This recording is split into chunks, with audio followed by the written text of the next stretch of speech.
Yeah. But I know you've said when you transitioned to plant-based, you had talked about doing it with your husband. So your husband has done this as well, and also your domestic helper. Yeah, well, I switched to plant-based. And then a month later, because I'd started the course, I think, while I was here, and then I moved to Holland, like the plant-based nutrition course.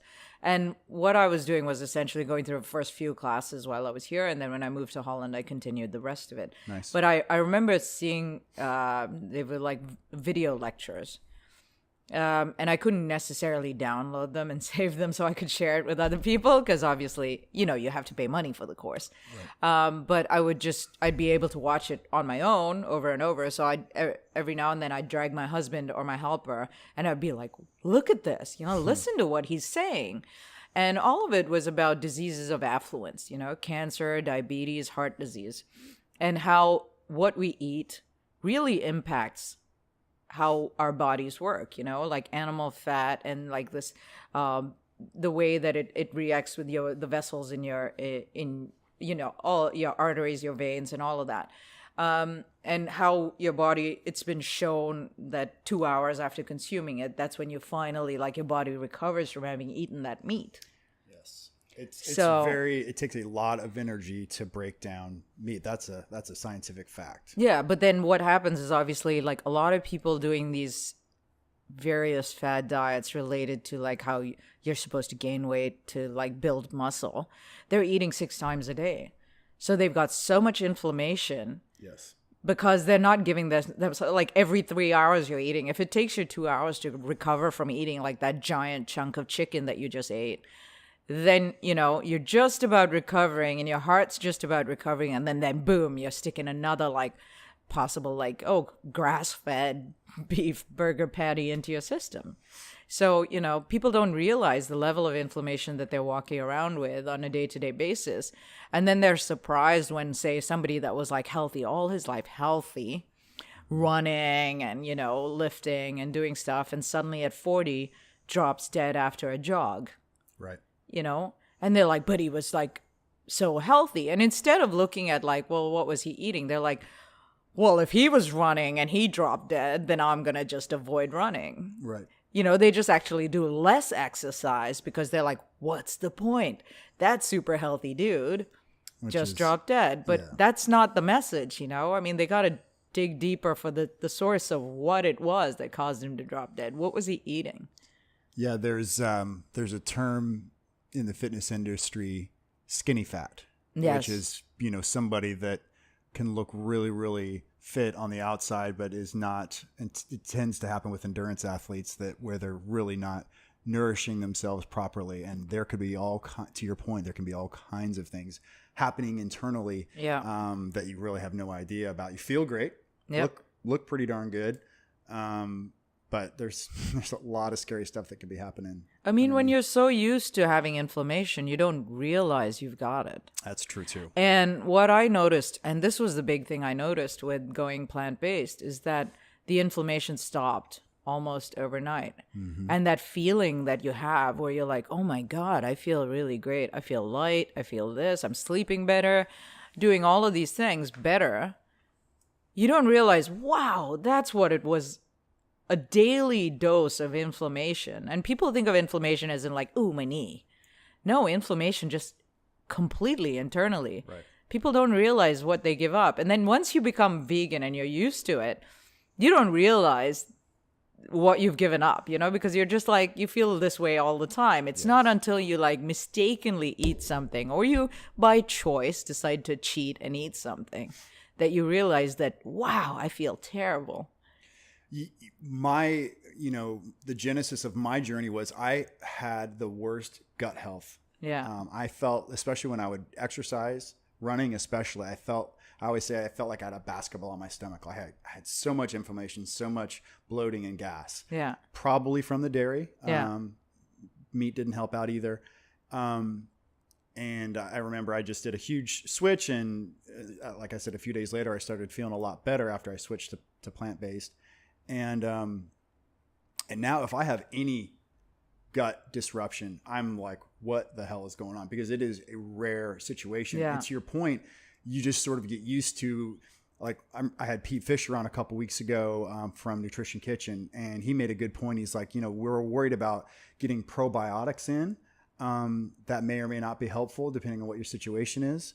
But one of the best things you can do to help improve your gut is eat lots of vegetables and let those proliferate. And that, that sort of speaks to your story about things were sort of churning at the beginning, but you kept on moving through those first couple weeks. And then all of a sudden your gut health improves because your microbiome starts to level out and everything if your gut health is not lined up, it's not just about having little stomach pains here and there. It affects everything. It does. That's why they're calling it the second brain. There is a lot of activity that's happening down. There's a lot of neurons in your gut. There's more neurons in your gut than are in your spine. Yeah. So there's a lot of things that if things are unwell down there, your whole body is gonna feel bad. You do. Well, that's really great. So I interrupted your story. So you were able to convince your husband and your helper to try this lifestyle, well, right? I mean, I would show them these videos, and then at some point we sat down and we watched Forks Over Knives. That's a great and doc. I think that's one of the videos I would actually tell everybody to watch if they're interested in going plant-based. Why? Because it's not the scare tactics. It's not like PETA level, and I'm not saying there's anything wrong with that. That might work for some people. But for most people, they don't want to see suffering. They don't want to see horrendous amounts of like animals being killed and stuff in order to make a change. Most of the time, they're just going to push it out of their minds. The same way that they don't want to see that steak on their plate actually came from an animal's butt or somewhere else. They don't want to know about that. But if you can show them the science, and if you can show them the science of how it really directly affects them as an individual on a very personal level, physically, they're more likely to listen, And I've really, really wanted for my friends to watch Forks Over Knives, and I don't think we actually ever got around to it. Wow. Mainly because it was like, oh, let's all hang out and let's watch that. And then they're like, why would we want to come over to your house to watch this documentary that might make us vegan? I mean, look what it did to you. Right. So it's great because it actually touches upon like very basic things. I mean, it goes all the way to the Esselstyn diet, which is like pretty drastic. I mean, I don't think I'd be able to do with no oil. I mean, I can kind of like, Whole Foods, right? Yeah, all Whole Foods. But even with that, there was like a little old Chinese dude on there, and he was like, yeah, well, now the flag is not at half-mast anymore or something. I mean, people need to talk about that bit, That's true. If you got erectile dysfunction and stuff like that, a vegan diet will change that, completely turn it around. These are the bits like there's medication for everything, and all of these medicines. I'm really, really anti-allopathy now. Ever since hearing that doctor tell me don't worry about it, I just don't trust doctors. Because obviously I went ahead, I sat there, Google MD, I went and researched everything on my own. I read papers after paper about, how these liver conditions can be reversed. And there was like literally evidence of 2 people that had reversed this condition. And so I thought, well, 2 is better than none, I mean, obviously these 2 did it. And it was they were both women, and they both had like doses of hormones. One was like an elderly lady who had had hormone replacement therapy. The other was a woman that had been taking birth control for a lengthy period of time. Now, for me, people straight away, they're like, oh, your liver, oh, you must have been drinking. Right, of course. And it's like, well, if that's the case, then pretty much everyone that's out there boozing away hard on a weekend, they should be walking around with a liver like that. Right. But hormones, I mean, during both of my pregnancies, back to back, I mean, I had 19 months between them. I had been given progesterone throughout these pregnancies because I had there was concern for me birthing early. And I'd already had one premature child born at 35 weeks. So we were desperately trying to keep these babies in. Sure. So I spent 10 weeks on bed rest for one child and then 14 weeks for the other. Oh, my goodness. All on progesterone, daily progesterone to prevent, contractions, to prevent, I already had a thinning cervix. So I don't doubt that excessive hormone use is what caused that. Because it's not like I I mean, I have a brother, a sister, I have all these people in my life that consume a ton of alcohol, but their livers, every time they go to get checked up, they're like, fine. Right. Alcohol must just have this like little cliff that you get to, and then you just drop right off the edge, boom, cirrhosis. Yeah. But that's not what was happening to me. So, now I still consume a little bit of alcohol from time to time, and I'm confident in the fact that, like, no, I don't think this is what did it.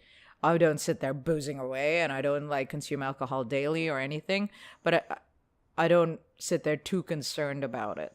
That said, I definitely drink way less than I ever did in my younger years, mainly because everything's toxic to the liver, but people don't realize it's the cumulative load of all the toxins you expose yourself to. From the can with the soda in it, to the plastic bottle with your Gatorade, to the shampoo that you use, to the cream that you use, the deodorant that you use. I haven't used deodorant in 15 years.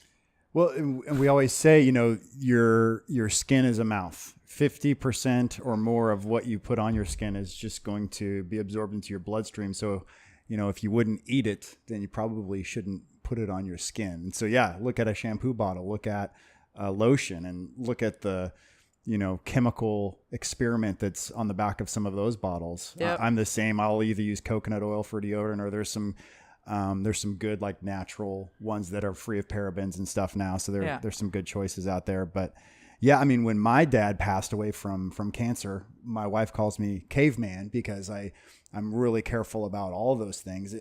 Maybe it didn't have anything to do with chemicals that he was putting on his body. He worked in the Air Force. Maybe he worked around something for a long enough even period jet of time. fuel. Yeah. I mean, like, just being outside doing the rounds, checking the aircraft while it's running, those fumes, you're inhaling them. That's true. I mean, my husband has to also deal with that toxic load because that's what he does. Is he does the ground check. He flies.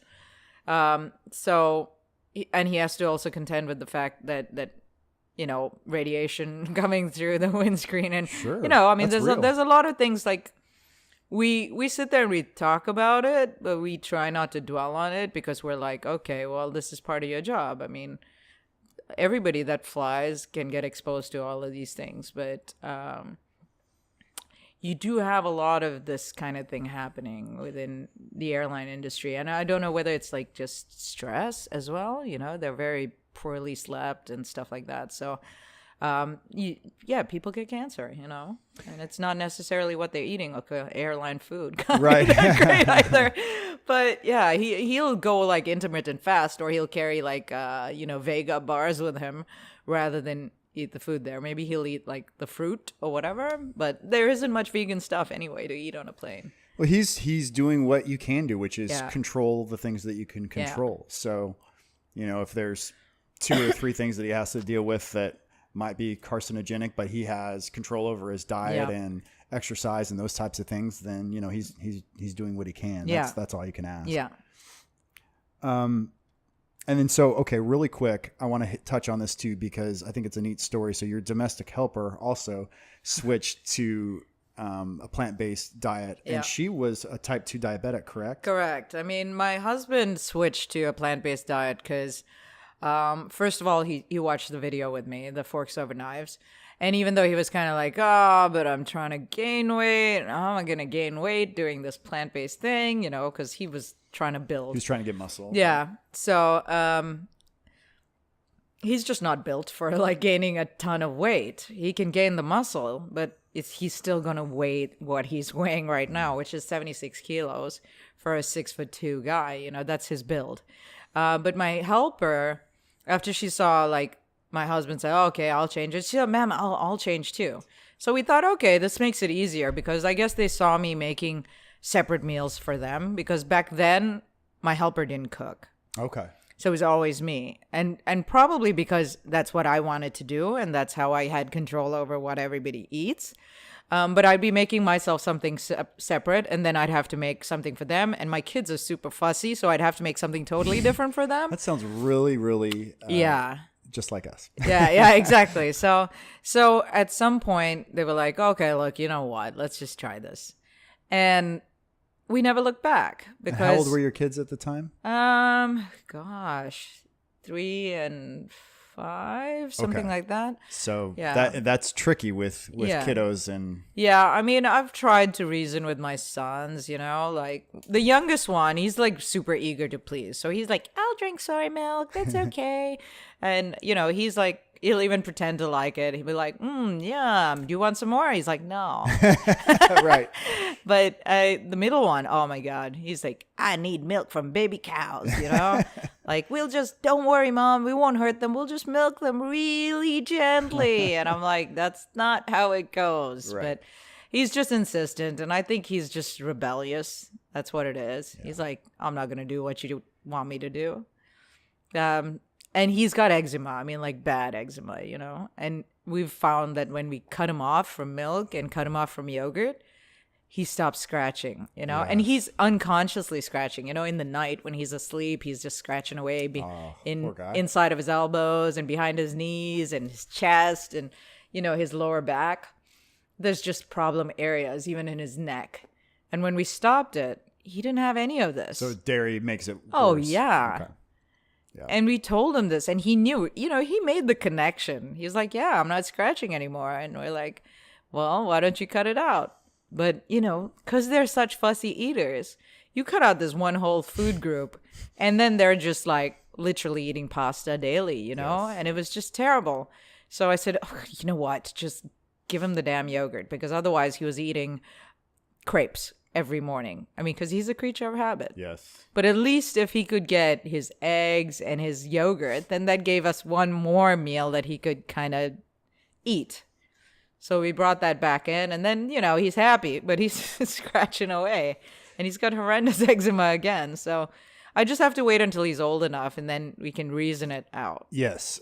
I think that, I was talking with Pete about this too, because he also works in nutrition. I was like, what's the secret? He's like, I don't have a secret. Just look at it from more of a macro level. And I think you'll feel better about it, because they'll eventually try new foods, but it's so tricky right now, just getting their total caloric intake so that, correct. That's a really good goal. And I was saying, these kids of mine have grown 3 and 4 inches in the last year. So we're doing something right. Yeah. And like to your point, just show them what you're doing and make reference to it without shaming. Yeah. And if it's something they want to try later and make the choice themselves, then that's fantastic. All you can do is be a good example. Correct. I mean, they don't even want to see visible vegetables, you know? So that's there's like, a piece of green on my plate. Yeah, no, literally. Yeah, I mean, it's painful and it's embarrassing, because for me, as somebody that owns a plant-based restaurant and everything, and my kids are coming to my restaurant and they're like, Mom, can we go to the Pizza Hut next door and get a pizza? And I'm like, no. Right. So, you don't understand. These are the best plant-based meals in the world right here. This is amazing stuff. Yeah. And they're literally like, is this vegan? Because I don't eat vegan. That's like literally. Say it really loud in your restaurant, right? Yeah. Embarrassing. All right, so your helper, I keep getting you sidetracked. So your helper, she switched, and so some of the diabetes conditions that she had, did it completely go away with her? Yeah, diabetes? it went away. Oh my gosh. I mean, she used to struggle with being tired, and also with her weight, When we first hired her, she didn't tell us she was diabetic. Not that would have changed, whether we hired her. Was she on insulin then? Yeah, she was on something that controls her blood sugar levels. Metformin or okay. Anyway, she was on that, but she didn't tell us. Maybe because she feared we wouldn't hire her. But, every time when we were cooking to eat, then she'd be like, oh, I can't really eat that. And I can't really, she was trying to eat very high protein, low carb. And so then I said, what's going on? Because, if we're to eat, we're going to eat everything as a family. And when she told me that she has, I've got blood sugar issues. And then it came out that she was type 2 diabetic. And then straight away, I'm like, oh my God, that's it. Nobody eats pasta. Nobody's going to eat this. Nobody's going to that. And we were trying to cut this down. But when I found out that you could change, type 2 diabetes through a plant-based diet, and that you didn't really have to control your carbs, it seemed like, what? They can eat rice. They can eat potatoes. They can even eat pasta. It's incredible. And I don't think people realize that. And so initially she tried to change to this plant-based diet, and she was really avoiding pasta and avoiding rice. And I'm like, you're going to starve, you know? You go plant-based. I mean, you're really surviving on like 80% carbs, almost like that, you know? I mean, you're getting your veggies and everything, but if you're just eating a stir-fry veg without the rice, I mean, that's not enough calories. Like you say, the caloric intake, it has to be there. You're going to get fatigued. You're going to get, you're possibly going to expose yourself to getting sick. So she stuck with it, and she's, we avoided anything but complex carbs. We would have it brown rice, or if we had a pasta, we'd make sure it was whole wheat. Mm-hmm. We did all these things, and at some point, and each time she'd be pricking her finger and checking her blood sugar levels, and she just kept going, it's normal, it's at this number, and she's like, it hasn't been at this number in, years. Wow. So by the time she went back to the Philippines for a holiday, I said, go to a doctor. I said, we'll pay for it. You just go get a full checkup. And the doctor was like, you're not diabetic. Oh my gosh. And this was after how long would you reckon? Literally months. I mean, like months? I think within like a week of doing plant-based, her blood sugar levels had completely normalized. It's incredible. And so she kept saying, oh, should I keep taking the medication? And I was like, well, I would suggest you cut it down. She was on 4 tablets a day, And so she cut it down to like 1. And then by the time she went to the Philippines, the doctor has kept her on the 1 because he's like, well, you don't want to completely cut it out, blah, blah, blah. And for me, I'm like, really, you shouldn't even be taking that 1. Yeah, maybe just stop taking it and keep checking your blood sugar and see if... Yeah, but resolves. It's hard to give up old ways of thinking, right? Yeah. You just believe that, but this is what the doctor said. Like, why am I going to believe Lisa? Right. And for me, I have friends that have had like thyroid problems, and then they've somehow, like, I talked to them about intermittent fasting. A friend of mine that was quite overweight. And so she started doing this intermittent fasting thing. I said, stop eating really late at night, first of all, and then just try and go 16 hours. Yeah. It's not really that hard. So she started to like either have a soup for dinner or like completely skip dinner. And she cut out eating late at night because in India, people go party and then they eat at like 3:00 in the morning. They just like, and they're not like a kebab type thing. It's a full biryani with like, it's really heavy. So she stopped, and then she started to lose weight just without even having to exercise, without having to do anything, But then she found herself getting like almost crazy, like getting severe anxiety and like struggle with sleep and all of this.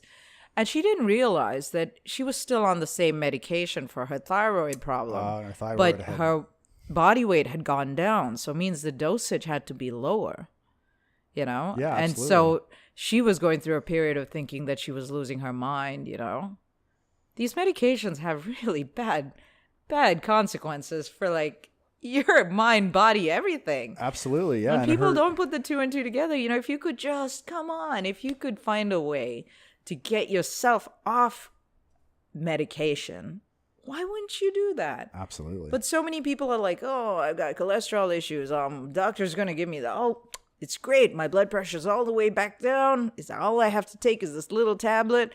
And they continue smoking, they continue drinking, they continue eating whatever they feel like because they got this magic pill. And the doctor didn't tell them, hey, don't eat this, don't drink that. What did the doctor say? Just take this pill, you'll be fine. Yeah.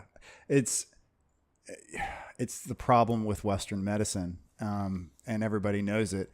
I want to talk about CBD in a little bit, but there's discussions happening about that becoming a prescribed medication in the U.S., which would make it illegal to just be out on the market the way it is now. Yeah.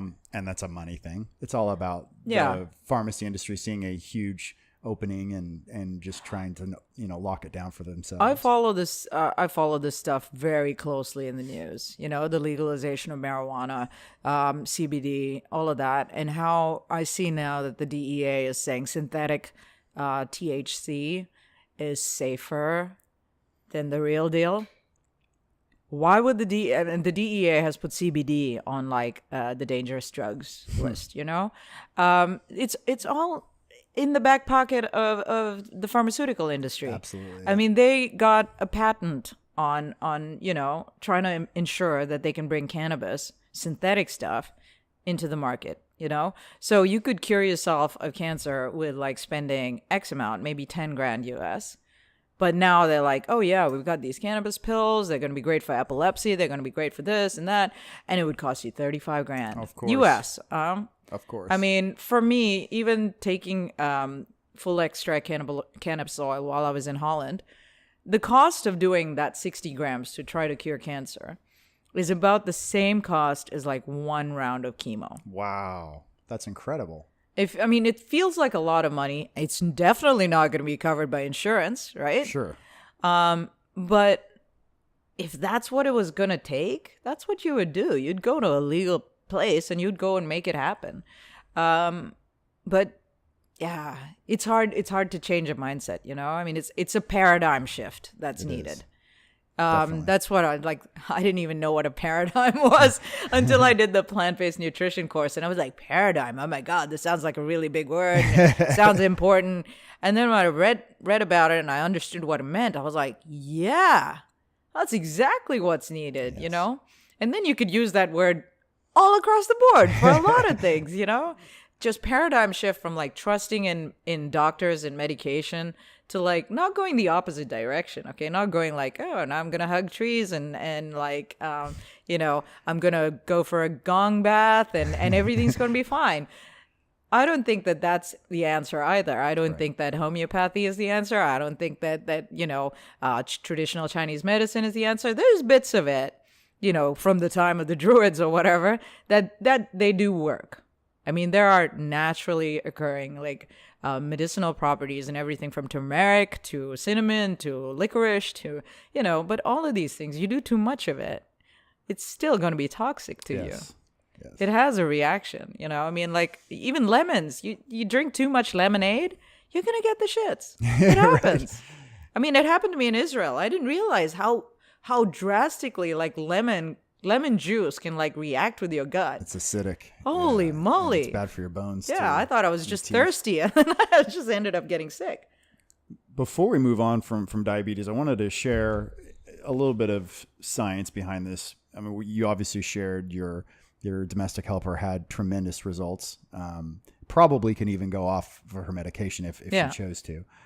So this is in the Journal of Geriatric Cardiology. I think it's 16 or 2017. I'll put the link in the show notes and blog. But it said, this is a quote, evidence from observational and interventional studies demonstrates the benefits of plant-based diets in treating type 2 diabetes, like we were talking about, and reducing key diabetes-related macrovascular and microvascular complications. Optimal macronutrient ratios for preventing and treating type 2 diabetes are controversial. The focus should instead be on eating patterns and actual foods. However, the evidence does suggest that the type and source of carbohydrate, unrefined versus refined, fats, monosaturated and polysaturated versus saturated and trans, and protein, plant versus animal, play a major role in the prevention and management of type 2 diabetes. So it's not just about sugar, ladies and gentlemen. It has a lot to do with saturated fat, as you heard, and the type of sugars that you're taking. Yeah. Eating a whole banana or a whole apple with all of the fiber that, Mother Nature intended it to have instead of squeezing the juice out of it and drinking it that way. Correct. Pretty cool stuff. I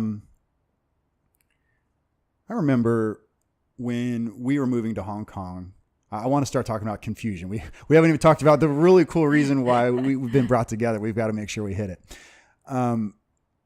My friends were like, oh, you're moving to Asia. It's going to be so easy for you to eat plant-based over there. And, sort of the misconception about Asia in general is that it's kind of all the same. It's all a land of stir fries. Yeah, exactly. It's all stir fry. It's all veggies. It's easy and tofu. Rice. Yeah. And so obviously, if you didn't know, the different countries in Asia are vastly different in culture and food and everything. So Hong Kong has quite a bit of pork, especially in many of the dishes, which I learned after we moved here. And so I found it a bit tricky at first, especially when I would eat out to find things. Although I've also found that most places are really pretty cool about it too. Like if I say I don't want pork, could you just throw some vegetables in there? They usually have to go back and ask the chef, but everybody's pretty cool with, at least in my experience, which is nice. When you first switched, it sounds like you cooked a lot, which helps. Yeah. Did you have trouble when you Eat first out? switched? Yeah. Yes.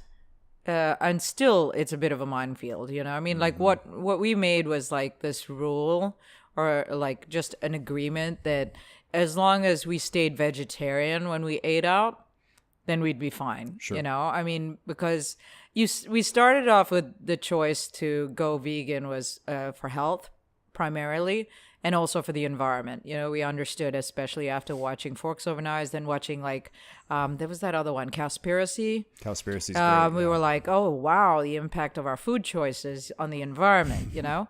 Yeah, how many hundreds of gallons of water does it take just to make one Correct, hamburger one patty? burger It's patty. insanity. And so from that aspect, you know, we didn't have the same sort of this feeling of guilt or this ethical dilemma or whatever about eating animals. We were thinking about it just more big picture. But there's a lot of vegans that go vegan because they love animals, you know? Sure. So now I no longer look at like a plate of steak or whatever in the same way. Really, when I look at it, I see an animal. I don't see the meat, you know? So for us, initially saying, okay, we'll just stay vegetarian, as in like if this has dairy in it, because that's the biggest one you got to try to sidestep. Sure. Like the fact that it might have butter in it or whatever, which a lot of places, that's what they cook with. Why? Because it tricks the brain. It's very satisfying. It's got all these, this is what people don't seem to realize, fat. Consumption of animal fat or whatever, any kind of heavy fat-laden dish is going to give you this feeling of almost like euphoria. Euphoria, yep. And that's why when you go out to eat, most restaurants, they're not cutting down on the fat that they're putting into their food. They're actually upping it so that you're walking away from that experience going, oh man, that was so good. Mm-hmm. But it's a drug. It's not that the food necessarily was good. It just could have been super laden down with fat. So whenever we ate out, we were like, let's just stay vegetarian. But then we found that even that became really tough, you know, because it would wreck our gut. Yes. Anything with dairy fat in it was like, so we stopped eating out. We would just eat at home. And cause I like to cook and cause I'm not a bad cook, you know? No, you're not. It was just an easy thing to just stay home. And generally, if we ate out, we would eat Chinese food. Oh, okay. Cause that's an easy one to sort of sidestep any chance of dairy being in it. Yeah, absolutely. And it's possible to get, you know, tofu dishes, nice mushroom dishes, a lot of greens. I'm not saying that we could sidestep the fact that it's not organic, but we eat out so rarely because of the level of disappointment we deal with on a daily basis if we bother eating out, that you know, the once in a while going out and having a hot pot or whatever and asking for only vegetarian stuff, that's fine. Dim sum occasionally. We know some places where you can get vegetarian one. It's rarely as good as you remember the meat ones being, but it's still like better than nothing, you know? Okay, so I want to move into confusion, and I think that's maybe part of the reason why you have some disappointment when you go out to eat, because you understand flavor and you understand spice and you're creative. Like I went in there, I looked at your menu beforehand, it all sounded good. I had your Beyond Burger and some fries. And I had the Beyond Burger at a few different places, and it's always good. But, you know, I think the different things that you put on there and the flavors that you put together with it. I haven't had meat for 5 years, so maybe this is an exaggeration because I just don't remember. But I felt like it was on par with like the best burger I've ever had, meat or non-meat. And I think that's really saying something because, you know, it's I guess I'm a little different. Like I don't necessarily see the animal on the plate, although I'm really proud of what I've done sort of personally to protect animals by just eliminating it. It still sounds good to me. Yeah. So to be able to have this and feel like I'm having a meat product I told you at the restaurant, it was absolutely incredible. So let's talk about confusion. The food I obviously think is fantastic.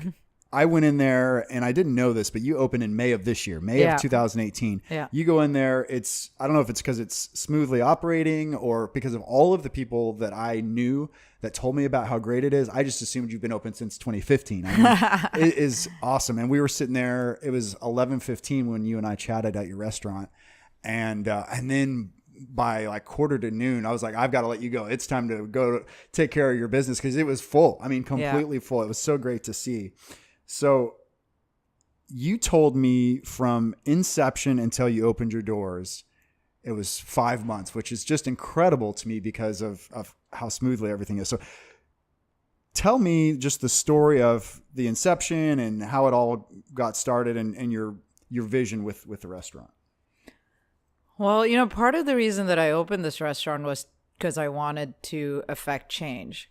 I had worked in a restaurant prior to that, and I just remember being like unhappy with the way things were run, unhappy with the way staff were treated, unhappy with a lot of things. The pay, my husband has a good job, so it wasn't even about the pay, because my pay was terrible.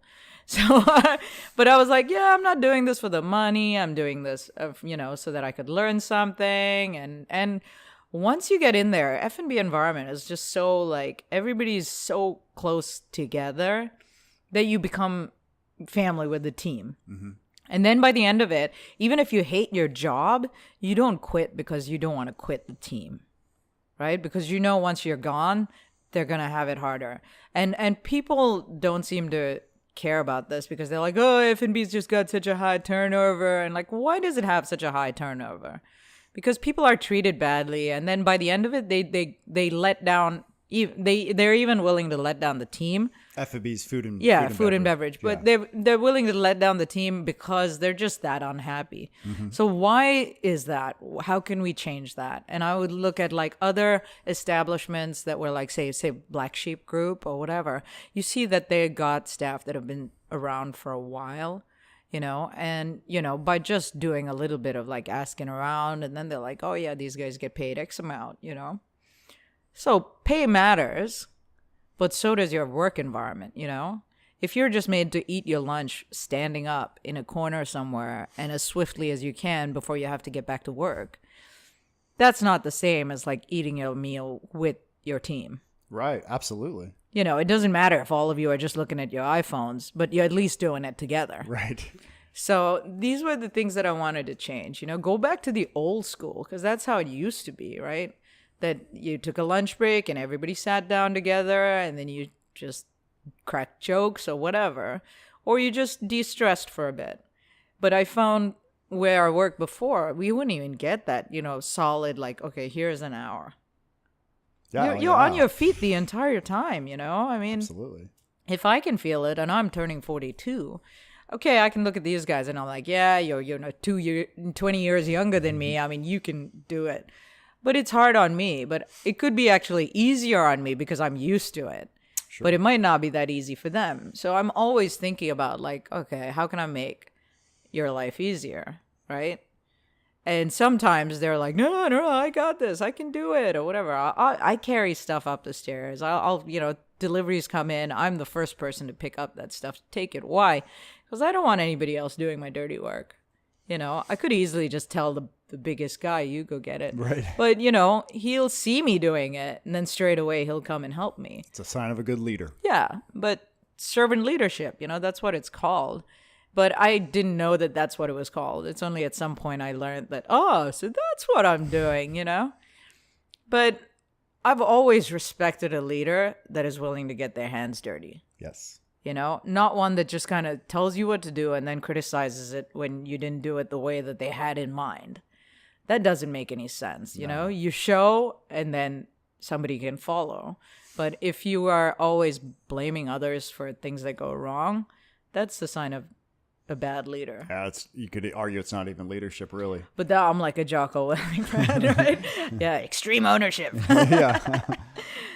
Well, so when you started this, you knew that you wanted to do plant-based, obviously, but you also wanted to create a culture. It sounds like this wasn't going to be a really, really good restaurant and not putting much thought into it. Like on your homepage of your website, that was one of the things that resonated with me, before we chatted for the first time, is you talk about, what your goals are for the business, providing, make sure I say this right. So it's 100% vegan. Obviously it's dairy-free, egg-free, cruelty-free, which I think is cool. But you also talk about how you take care of your workers, like it's fair pay and not working too many hours and finding the balance, which is what we always talk about on Boost Health. And so I thought about this and I started thinking about like the different dimensions of wellness.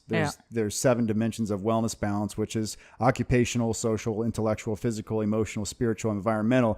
And you think about, I like to think about this with my different guests and, whatever they do, are they sort of checking off those boxes? And typically that tends to be the case. So you could easily say occupational, because people say work-life balance. Yeah. Well, what does work-life balance mean? Well, you automatically go to career and then life. Well, life is inclusive of quite a few of these dimensions, right? Yeah. If you're doing it right. So what I like is that you're helping people not just have balance because it's a good place to work, but you're whether you meant to or not, you're giving them balance at the workplace with the social, with the intellectual, with the physical. And so I think that's really great. You've gotten the restaurant, again, I can't believe it's only been open since May, because you've got glowing reviews. People would kill for reviews like these. So Sassy Hong Kong Trade Development Council, Green Queen, Honeycombers, Live Magazine, and then Tadler, which I understand can be a pretty tough customer at the restaurants and other places, even gave you a really, really awesome review. So why do you think that is? Why do you think I got told by 15 or 20 people how great your place is? Why? I think I know why, because it's really high quality and it's a good energy and a good culture. But why do you guess?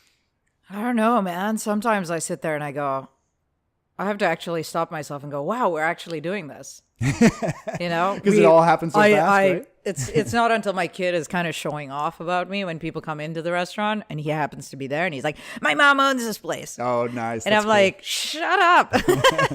Don't tell them, because maybe they'll complain. Yeah. I don't know. I had no expectations about how this would go. And I've never done it before. So really, that's probably what was the golden opportunity. It's like doing something when you don't have any expectations. Then you don't even have any fear. Because you just, everything is newly, like freshly trodden snow, right? Everything is like that. So even managing the team, it's been a challenge. But it hasn't been an out of this world challenge that I don't think I can meet. The longer I do it, the more confident I become that I know what I'm doing.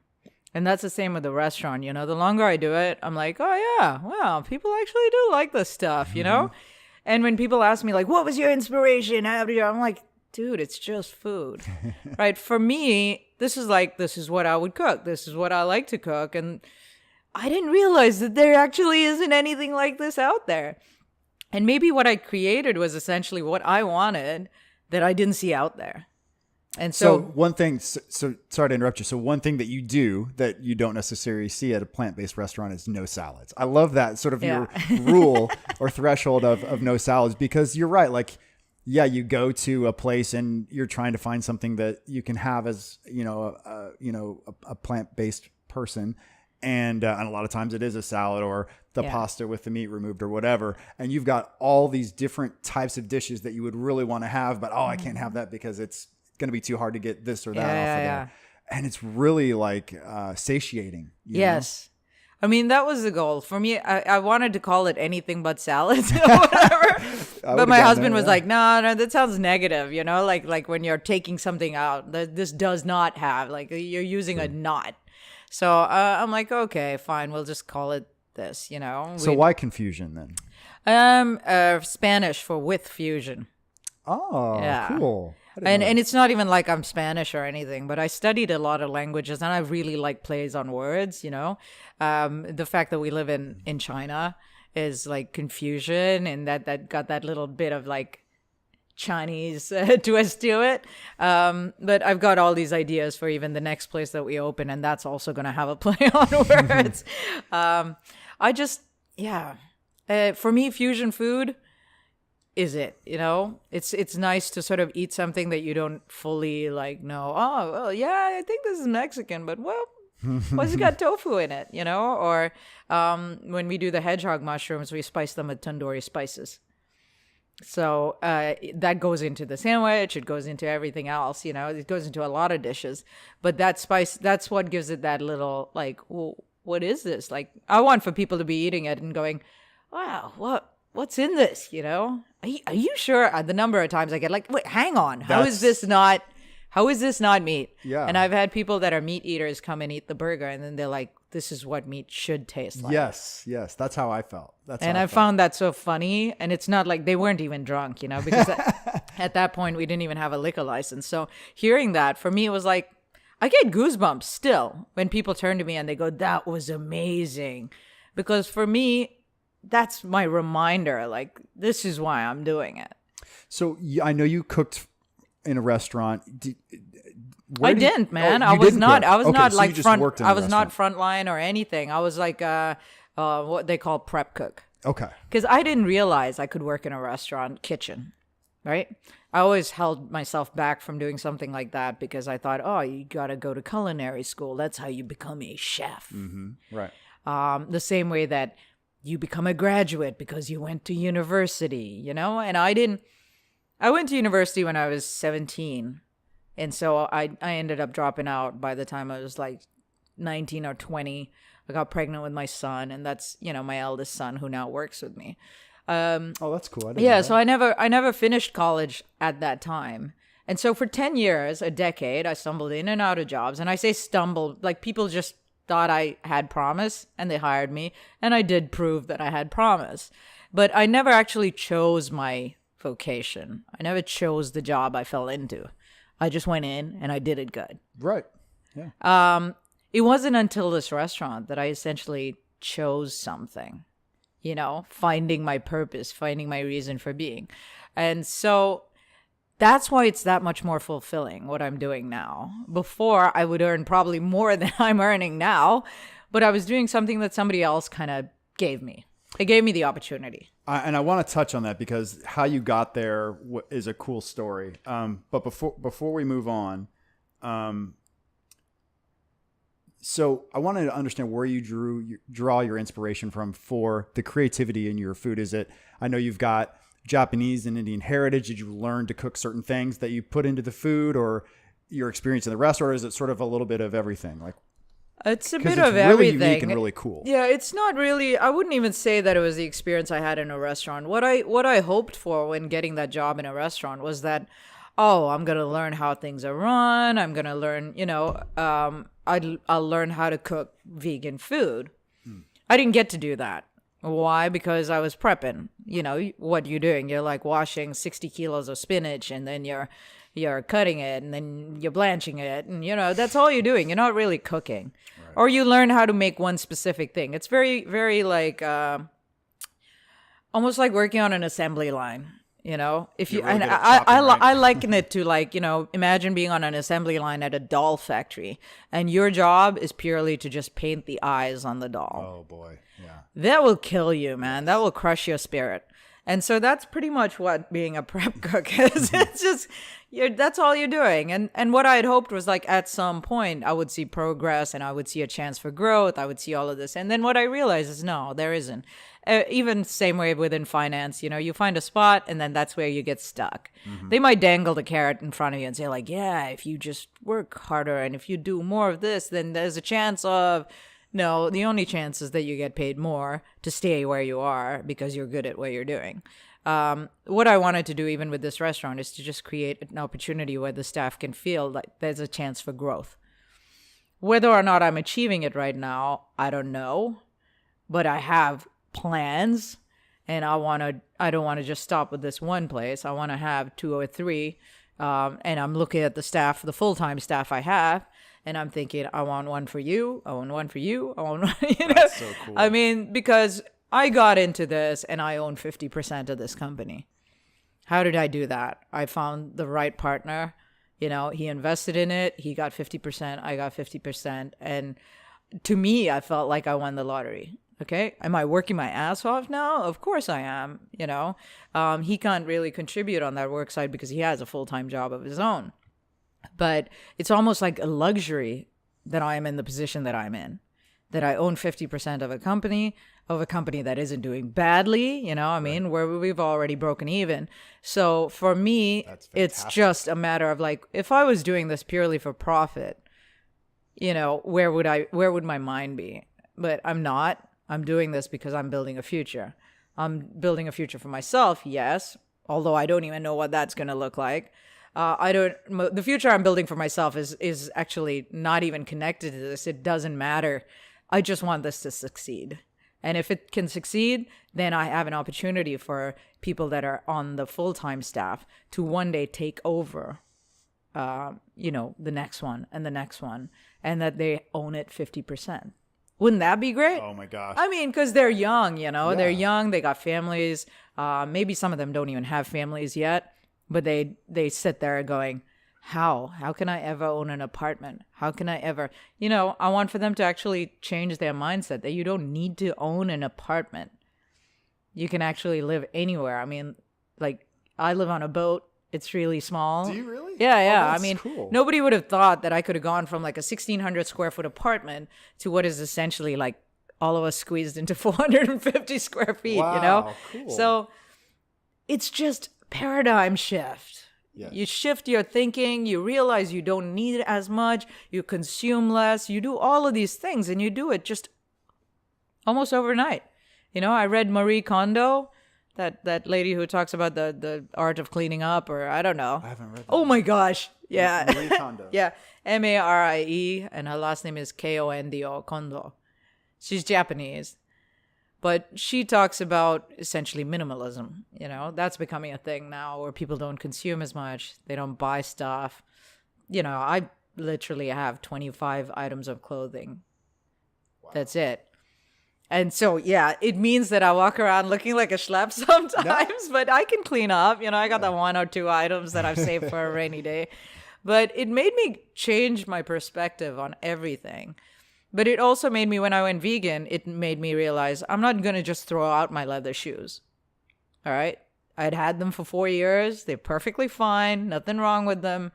If I throw them out, that means I have to consume.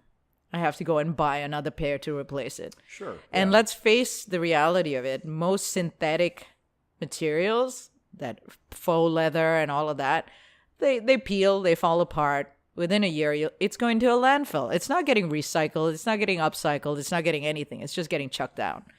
So this is the bit that I think people have to look at veganism a little bit more open-mindedly. Yeah, I think that, I know the folks that spend a lot of time trying to help people, convince people they get to, and I'm talking about like the hardcore, PETA vegan types that would, if I say I'm careful even to say that I'm vegan. I really just say plant-based because I do have a few pairs of leather shoes, and I don't want to say the wrong thing and correct get mixed up in the wrong philosophy, because I do like the fact that since I'm not consuming animal products, I'm helping in my own way. Yes. But I'm not to the point where I'm going to remove all of them from my life. And I think if you shun somebody for that, I think that's counterproductive. Honestly. It is. I know that's opinion, but if you're making as many people just have that sort of bad taste in the mouth about the V word, how many people are we scaring away from it, that are sort of plant curious? Yes. I don't know if that's the best thing to do. I think that's been my big mission, really. I didn't know that was it, but it's become my mission with the restaurant, is that there are, I think like initially I was listed on one of those like vegan restaurant lists or whatever. Mm-hmm. And then I've been taken off of it. And why? Because I use the impossible meat. And initially, even for me, it was like a big deal. Like, oh, should I use it? Should I not? And then I did my research, just asking around like moderate vegans and even like sort of hardcore vegans, but ones that could, reason about like, what's the end goal? The end goal for me would be that everybody goes plant-based. Okay, Yeah. that's my end goal. Whether or not I actually sit there on a soapbox shouting it and saying, you should start eating more vegetables, I don't do that. Why? Because people make that choice. You make that choice yourself. You know, if you have to wait until you have a heart attack before you make that choice, that's a sad place to wait until. But hopefully you can realize beforehand. Like, look at me. I had a health scare and that changed the way I eat. But a heart attack, that can come out of nowhere. You might not get that chance to actually make that choice after that because you could be dead. So these are the diseases of affluence. You know, cancer can move slower. Cancer can move fast. Diabetes, by the time you get to being diabetic, I mean, your diet would have been pretty bad for a lengthy period of time. Right. That's true. And in the Philippines, a lot of people have diabetes, like my helper, is because of the way that they eat. They eat a lot of pork. They eat a lot of fried food. You know, that's just the norm. Because why? It's an extremely hot country. The chance for bacteria to grow on stuff is like greater. Maybe not everybody has refrigeration. Oh, you know what I mean? So fried food, even in India, if I'm traveling, if I'm going to eat on the side of anywhere, I'll eat something that's been deep fried. Yeah. Oh, you know, wow, you want to yeah. avoid, you don't eat salads, you don't eat raw stuff. It's a bad idea. Interesting. That's how a lot of people get deli belly, you know, in India, because they'll eat at a fancy restaurant, but they'll eat salad. Oh, I see. That's a surefire way because it's the water that it's been washed in could have a lot of parasites in it. So there's just common sense things. I say common sense, but it's not common sense. You know, not everybody knows these things. So eating a lot of spice, I eat a lot of chilies when I travel in third world countries. And it's just, to me, maybe it's psychological. I don't know, but I believe that that's going to kill everything. You know? Well, I think we're onto something with, you know, promoting plant-based. You know, you sort of ask yourself, is this a fad? And I think the answer is no. I did a little bit. It's not a research. fad. I mean, I think like there was a recent article where like the Carnivore King or something, this Argentinian chef that uses a ton of meat in his food. And he's talking about how, in 30 years' time, everybody's going to be vegan. 30 years. Is The what it Carnivore King, okay? Carnivore King. He says that's where the world is going. I mean, even he's trying to have more plant-based stuff on his menu. There's an article on Forbes.com that makes the argument that plant-based is no fad. And this is based on, from Forbes, it's going to be about money, right? Yeah. So there's plant-based alternatives being added to, get this, Kentucky Fried Chicken, KFC. Yeah. White Castle, which is a burger place in the U.S., TGI Fridays, and Morningstar Farms, which is big like breakfast sausage food. They're all investing in plant-based alternatives because they know there's money there. Yeah. And, McDonald's. I mean, McDonald's. Yeah, is McDonald's, exactly. So Impossible, who you know about, obviously, Beyond, they're both getting backing from Bill Gates, amongst other notable investors. Yeah. This is interesting, too. So meat substitutes have grown in sales by over 9%. This is in the U.S., I think, from 2012 to 2017. But I think this is the most interesting. A market research firm found that 60% of U.S. customers want to get a mix of protein from meat and plants in their diets. And this is in the U.S. 60% of people are at least trying to get a variety. I think that's a really good sign that the education, the documentaries, the amount of people that are at least plant curious and dabbling in it is growing. It's not just like this, you know, little fad diet that's out for there sure. right now. I mean, I think like James Cameron, the big director, he's gone vegan like several years ago. But I think his wife has just released, I don't know, a book or a documentary. I'm not sure. But she's talking about how, you know, drastic change can be made, like real impact on how much like water you're consuming and all of that through what you're eating by changing one meal a day to completely plant-based. Wow. Like, you know how people are doing this Green Monday thing, right? Sure, Okay, just going plant-based once a week. That's just 3 meals. You know, if you change one meal a day to being completely plant-based, you know, the impact is something like 200,000 liters of water or something crazy. So if people could see that, like, come on, do you really need eggs and bacon and stuff at breakfast? If you just change your breakfast to like oatmeal, berries, whatever, a smoothie, if that's what you want to have. Yeah. You know, for me, I'm happy to skip breakfast because I intermittent fast. I don't have there's no crazy I got to eat breakfast. Otherwise my day is not complete. So intermittent fasting, you could just skip it. You don't Sure. even have to eat breakfast. It becomes something that you don't even have to think about. You don't have to plan that meal. Right. So why not? If you could just skip one meal a day, or if you could skip eating meat one meal a day, your impact on the environment is already drastically, felt. Oh, absolutely. And I want to talk about fasting for a second too, but it would be nice if they did, maybe it's a lunch or a dinner or breakfast or whatever, but I would like to see them note how they feel after that plant-based meal. And if they're doing it every day, that might resonate with them, and maybe even stick to it more if they notice that, hey, maybe I do feel a little bit less groggy and have a little bit more energy after I ate that meal, and I don't have as much, gas and bloating afterwards. I mean, I know someone who's like drastically overweight, right? Unhealthy. And like whenever I talked about veganism, that he would literally mock me. Like, you vegans or whatever. But his daughter went vegan, right? His young daughter. And then he was always walking around with a quite a large gut, ahead of him.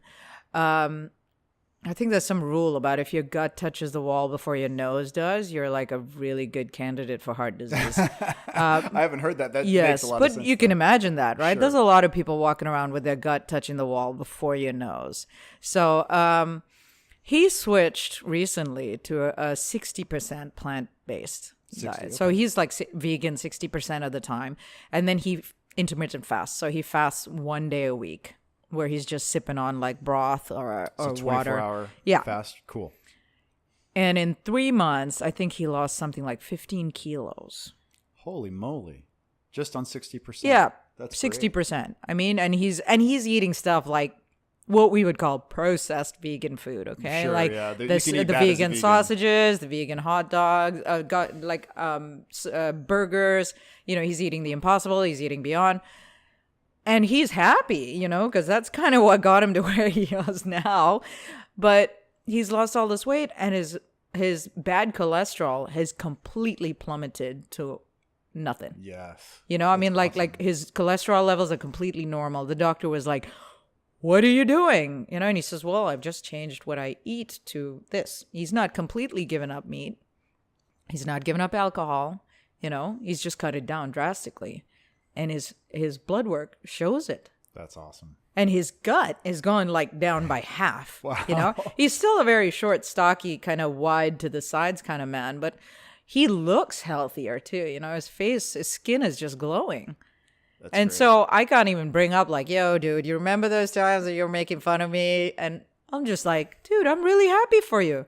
I can't feel anything but happy for somebody like that, where awesome. they're seeing the light, and then they're telling me about the documentaries they've been watching and all the research they've been doing, and they're trying to school me on it. And I'm like, yeah, I won't say anything about that either. No, I told you so. Yeah. Well, really quick I've had you for a really long time. I know you need to get back and get ready for lunch. No, it's because I talk too much. No, it's great. Fasting. So I'm the same as you. I do a daily overnight fast. So between 12 to 16. Yeah. And I found great benefit for that. And I usually exercise in the morning and fasted, which is great too. I'm intrigued to try what your friend has tried, which is the occasional 24-hour fast. I was listening to Dr. Stephen Cabral recently on Mind Pump. And one thing he does with patients that have disease is a 24 to a 48-hour fast.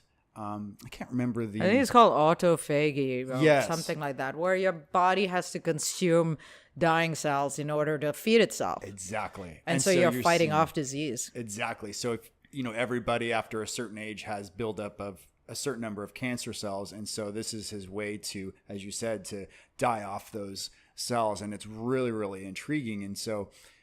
just as a preventive measure, even if you don't have known disease, to throw one or two of those in every month sounds like a really good idea. So I'm scared. Well, I don't know why actually I'm so scared, but it sounds really cool. I'm a firm believer even in the power of fasting, because when I was trying to get pregnant with my second child, because my husband and I, my oldest son is from a previous marriage. So by the time I met my husband and we decided to get married and have kids, I was already in my mid-30s. Mm-hmm. So we tried, let's just go the natural route, blah, blah, blah. And a year later, despite us being, I would say healthy and like avoiding alcohol and all of this to make this happen, we were still not pregnant. So we were getting ready to like go see a doctor about fertility because they say you got to try at least 1 year before you can get fertility treatment. Oh, okay. But then I read about fasting and how like if you can just drop your body weight, even 2 or 3 kilos, like a certain percentage, then you have almost like a reset. You have a chance of like getting pregnant. Really? Yes. So I did this where I, that Beyonce lemonade diet or whatever. Yeah. I was just like, okay, well, I don't think I can survive on just water. So I'll like make this lemonade-y stuff. It's like lemon juice and like maple syrup or something. And I did that for 10 days. And holy moly. First of all, by about day 3 or day 4, my husband wasn't even allowed to cook in the house because I was like, I can smell that. Yeah. I could literally smell everything. And my eyesight became better. My hearing was better. My senses were just like through the roof. By about day 5, I lost that feeling of hunger. Wow. And, even though I had read, like, don't go do any physical exercise, don't exert yourself. And I was bored. I mean, like, so I would go swimming, and it was like I was able to have these really peaceful, joyful swims. Like, when you're dreaming and you dream that you're swimming. It's like meditative. Like that kind of beauty of swimming and just really being present in everything. And when I made it to about day 9, I was like, dude, I could totally go another week like this. I felt so good. Wow. That's amazing. But then day 10 came around and I was like, well, do I go another 4 days? Do you think that'd be dangerous? And so I just like, okay, screw it. Let's go back to eating again. And that was a struggle. My God, getting back to eating again. But that next month, I got pregnant. Really? That's so cool. I mean, I literally dropped something like 6 kilos over the course of 10 days. And then, of course, 3 of those came back. Yeah. But 3 stayed off. What, was it the weight? Or was it the weight plus maybe some, clearing out of toxins exactly. that were exactly. And I think it's worth mentioning too, like you had a healthy relationship with food. Yes. And still do. And so I think it's always worth saying, we both can Correct. fast because we have a healthy relationship. Correct. If you have somebody that has an eating disorder, fasting is yes, obviously it's not a very good really, choice. really bad idea because, like I said, there's that temptation to keep going. Yes, because you feel good. Exactly. And you feel like, I got loads of energy. But actually, there is a certain threshold after which, like, okay, I know that, especially after doing the plant-based nutrition course, that somebody has like fasted almost a year. Good Lord. And, under medical supervision and stuff, and been just fine. That is incredible. So I can make it 24 hours. Yeah, exactly. But this is, again, where people can understand, especially people that don't have this unhealthy, like, relationship with food, but that have an unhealthy relationship with food on the other way, where they eat too much and they're, oh my God, I haven't eaten lunch, I'm going to die. Right. Like, no, dude, Yeah, you could totally go days and days and days without food and it's not going to hurt you at all. And that's what it helps reset, is this thinking of like, I need to eat. I missed lunch. Oh, what's going to happen to me? Nothing's going to happen to you. You're going to be just fine. Yeah. Your body is like geared for that, periods of fasting and periods of like plenty. The problem is people are so used to the periods of plenty that's why they're overweight. That's why they are full of inflammation. And that's why they seem to think that they need to be eating. Yeah, and you're creating, to your point on about inflammation, you're creating an environment that's high in cortisol, that's inflamed, that there's an environment that's rich for building all kinds of disease. And so giving yourself time to rest the body and regenerate cells is really smart. And you can see why fasting goes back as far back as we know, because it's intuitively, it's something that's really good for us. Correct. And even with my restaurant, I don't have, like, people ask, have you got a set menu? And I'm like, no, because I hate set menus, Mm-hmm. You end up eating stuff you didn't really want to eat just because you wanted to save money. Right. You're like, oh, this one has a soup or a salad, and then it's got the main, and then it's got a dessert, and it's got a cup of coffee at the end, and it's only $138. But actually, none of it is necessary. So for me, I'm like, I'd rather give somebody one whole meal that would make them feel full. Absolutely. If they still want something more, they can add a soup or a salad for $10.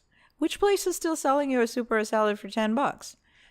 my place. Yeah, exactly. But I mean, water is there. It's free. Water should be free. If they want to get a bottle drink, they can. I mean, there's only so much upsell I can do within my restaurant. The rest of it is down to a person's choice. You want to eat a dessert? Sure, I've got one. I'm not going to give you a dessert that's going to be so, like, I've seen, there's like reviews where somebody said, oh, the piece of cheesecake was rather small. I'm like, actually, what do you want for $50? That's pretty good. Yeah. I mean, like, tell me how big a piece of cheesecake you were hoping for $50. But also, from a health perspective, is it such a good idea for me to give you half the cheesecake? Yeah, absolutely. It's not. So am I actually doing this because I want to rip you off? Because if I wanted to rip you off, I'd charge you more than $50. Your food is, for the quality that you're receiving, I couldn't believe. I think the burger and fries I had were like $145 or something like that. Hong Kong dollars for those. And no service charge, mind you. Yeah, no service charge, which quickly, let's bring this up. This is important. So a lot of restaurants in Hong Kong, which was new to us moving from the US, charge a 10% service charge. And so we really weren't sure, do we tip on top of that? We just assumed you did. And then a lot of our friends said, oh, no, you don't tip on top of that. The server gets that 10%. But that's not always the case for me. No, that's not always the case. That's so for those of you that just assume that the server is being taken care of, a lot of times the house or the restaurant is actually taking that money. So I think it's worth making sure you take care of your server, especially if you get good food and I mean, there's a saying, right? You can tell what kind of a person someone is by how they treat their servers. I mean, a lot of wait staff, they've been on their feet for like God knows how long. Sure, yeah. Right? Some of them, and in places where they aren't really well taken care of, they're working split shifts. Okay, so they could be in the morning, and then they're allowed to like bugger off for about 3 hours halfway through the day. It's not allowed. They're forced to take that time off, and then they got to come back for the evening shift. That's a long day. Yeah. So, I mean, does it make sense that, say, if your soup wasn't as perfect as you hoped, that you start shouting at this guy? No, it's not him that made it, but just little microaggressions, that I see a lot of people carry with them throughout the day, they affect other people. And that's why even in the way that I manage my staff, I'm very careful about how I communicate with them. Mm-hmm. I've taken communication courses and stuff. I don't know whether that means I'm a better communicator or whether I actually am more mindful of the effect my communication has on other people. Oh yeah, it's huge. I mean, we talked about being a leader earlier. It's, if you're out there getting your hands dirty and working with them and communicate, it's just the golden rule, I guess. I mean, just treating people the way you would want to be treated, and you're going to get respect, which is it's basically what a leader is being all about, right? Is earning the respect of those who you want to follow you, right? Yeah. I have two things, and then I've got to let you go because it's getting late. So you're an insanely productive person. Nobody opens a restaurant in Hong Kong in 5 months. That's just incredibly cool and very productive. We'll have to have you back on again because there's like 5 or 6 things I didn't get to ask you. You're like those 2. No, that's 5. Oh. I've got to let you go. But you took a development course and you talked about fear of getting over fear of unknowns. How many unknowns do you think there were in starting a restaurant? Millions, I'm sure. Yes. Everything, really. Everything. Because I'd never done it before. So I talked to one of my guests a couple months ago, Dr. Chris Zano, about what he calls speed of implementation. Right. Which is something I lack, but I'm working on. And I also studied this when I was working on my MBA. There's this thing called agile project management, which I would also reckon is about the same as speed of implementation. So the way my brain works is it's like apps or Google or Facebook, they're going to ready, fire, aim. They're going to put something out there, see how it does in the market, learn from it. And then it's okay if you make mistakes, fix your mistakes, put it back out there. Yeah. And I think if you want to be productive and successful, you almost have to operate a little bit that way where it's okay if you make a mistake. Correct. Don't be scared of the unknown. Correct. Just go for it. Yeah. And, when you and I first talked about getting together, you're like, yeah, let's get together tomorrow or the next day. And that's something I've personally had to work on. So my question for you is, were you built like that? Are you wired that way, or did you have to sort of learn that through your personal development I course? think I'm wired that way, and I learned that this is how I am, and this is my being through taking that course. Now, interesting. this whole aspect of my personality, I guess, is something that used to kind of rub my husband the wrong way.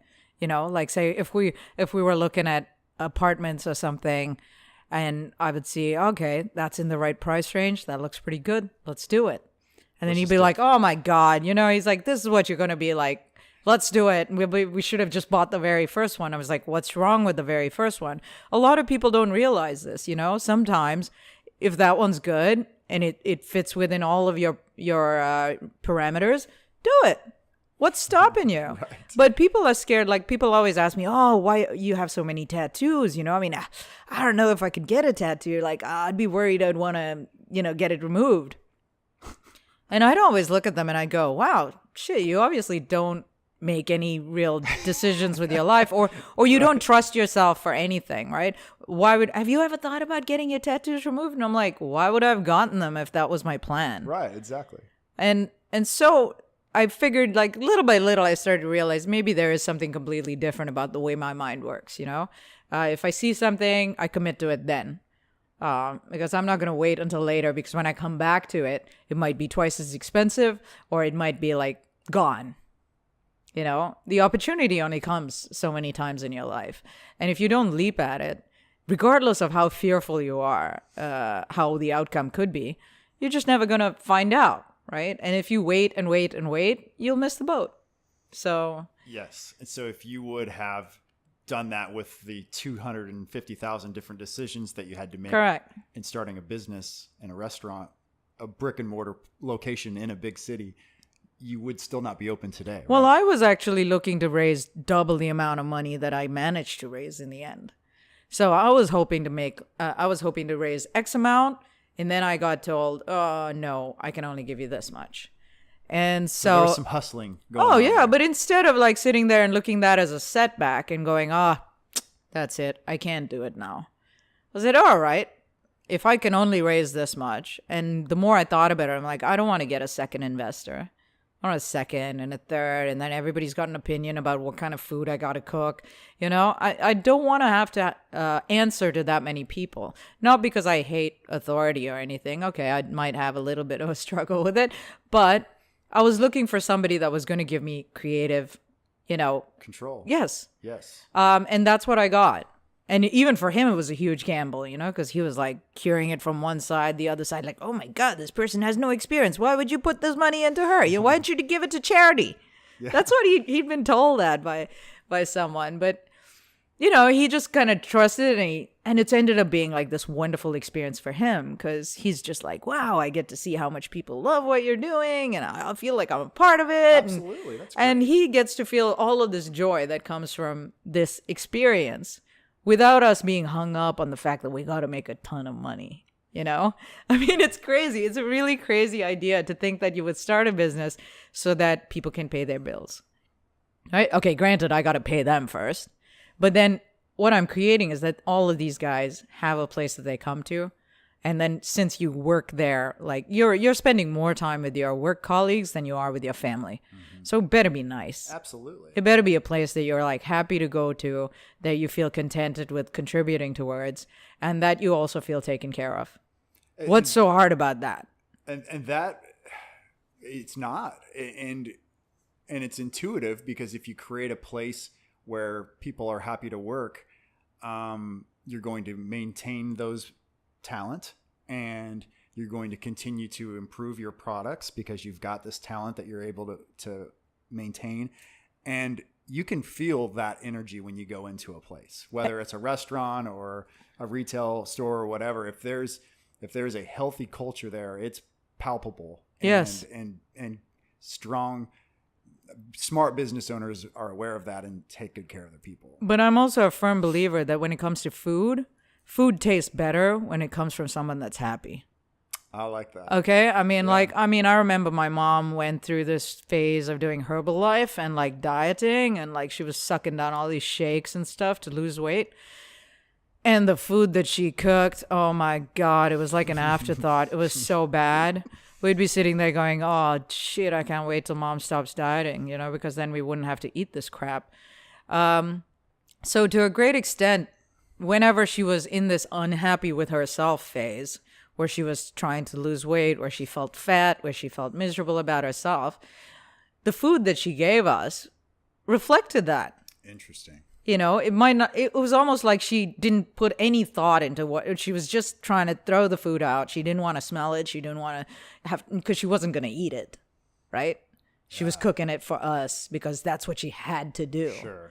So that you will see that at restaurants where you're eating that meal and then you're like, wow, this kind of feels like somebody just did their job. It wasn't about that they were trying to make sure that I'm fed and I'm happy and I'm content and I walk away with a bit of joy in my heart. I mean, I saw your face. After you ate that burger, you were just like, oh my God. And my husband said to me, he's like, yeah, that guy there, he said that he almost felt guilty about eating this. I did. And I was like, yeah, It was like there was, I don't want you to give away your secrets, but there was some flavors that you managed to harness in that food that we ferment our own ketchup, I mean, like, that's why that? That's pretty cool. Some people ask me, like, can I get some ketchup, for dipping their fries? And I have to tell them, like, dude, it's not ketchup the way that you know it. This is very thick. It's not corn syrup. Yeah, it's very thick and it's like got a slightly fermented taste.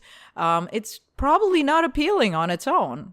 But, the flavor profile, these are all these fancy little words that I'm learning now where I'm like, oh, I get it. These things that I was doing that was kind of part of my nature, they've actually got words for it. They've got terms for it. This is what people learn in culinary school, about the balancing of this, that, and the other.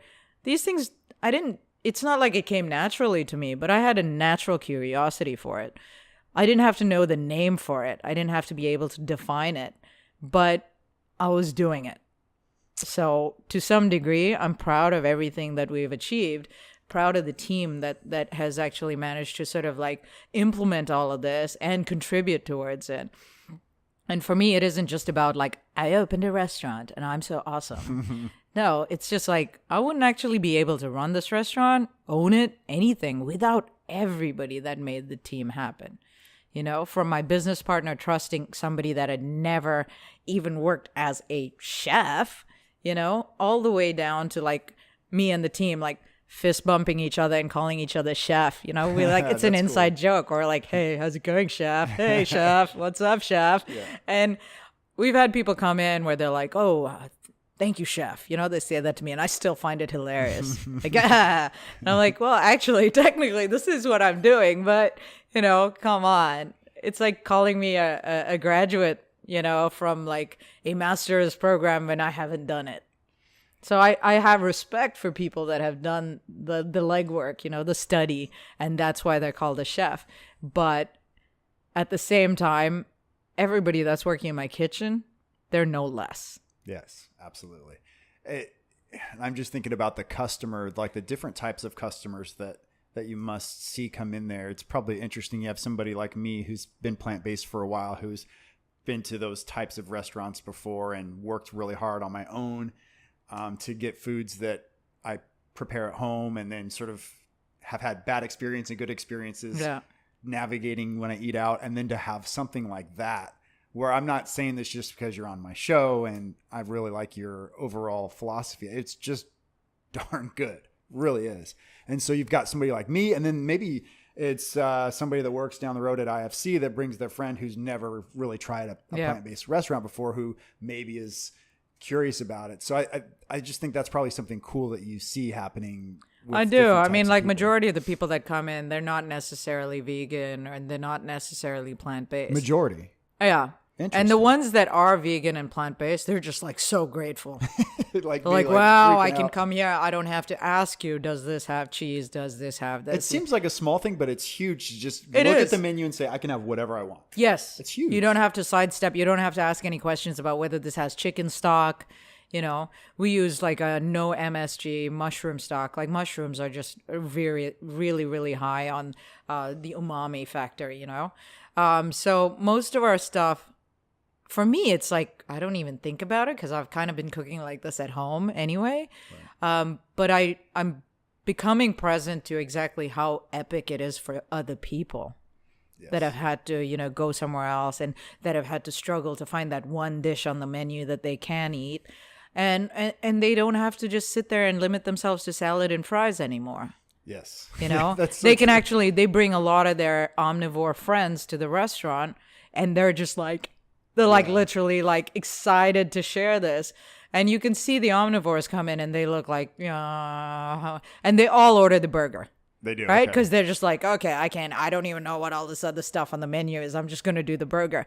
And they eat the burger and then they're just like, holy crap. That's planned. That was really good. They're like really, really shocked. People that come in even just off the street, at the end of it, they turn to me and go, when they're handing back this plate, they're like, that was really good. Like what they're saying is, my gosh, I'm totally surprised. I did not expect that. Yeah. So for me, that's the bit that I'm like, oh, wow. What we're doing, we think it's so normal and we think it's so simple, but it's not. It's not. So I'm becoming present to that what we're doing, it's pretty awesome. Last question. You're a good person to ask this. I ask this of all of my guests, but I'm interested for your answer. How do you find your balance? And we talked about the different wellness dimensions before. Think about, sort of daily, annually, however you want to think about it. How do you find your own personal balance? It's tough, man. I think the balance part is a matter of being mindful. I don't necessarily meditate. I wish I could. I really plan on it from time to time. And then when I'm lying there meditating, somebody always calls. And it's like, oh, yeah, I was delivery coming in or whatever. Maybe I just need to be finding the right time to meditate. But I'm like, sleep is so important these days. How I find the balance is to actually be mindful and be present when I am present. I don't get to spend that much time with my kids. Like, I see them in the morning before they go to school. So I kind of try to wake up, even though I'm like tired as hell. And then I'm present. I'm present to like their little squabbles. I'm present to like, Mama, feed me, even though you're 5 years old. It's like, okay, I'll make that happen, pop them onto the sampan, and then I don't get to see them for the rest of the day because I'm working until 9:30, 10.